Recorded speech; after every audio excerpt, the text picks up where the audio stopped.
মাঝে মাঝে আল্লাহ আমাদেরকে দুঃখ কষ্ট দিয়ে পরীক্ষা করতে চান, এগুলো আমাদের জন্য খারাপ নয়। এই দুঃখ কষ্ট বিপদ আমাদের কোমরকে সোজা করে, আমাদের পায়ের মাটিকে শক্ত করে, চিল্লায় বলেন ঠিক কিনা? প্রতিকূল পরিবেশে কিভাবে বাঁচতে হয় এই দুঃখ কষ্ট আমাদেরকে শিখায়। এজন্য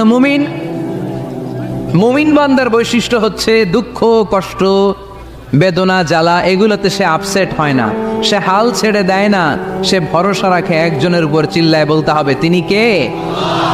কারণ মুমিন জানে রাত্রি যত গভীর হয় অন্ধকার তমানিসা ভেদ করে সুবহে সাদিক হয়।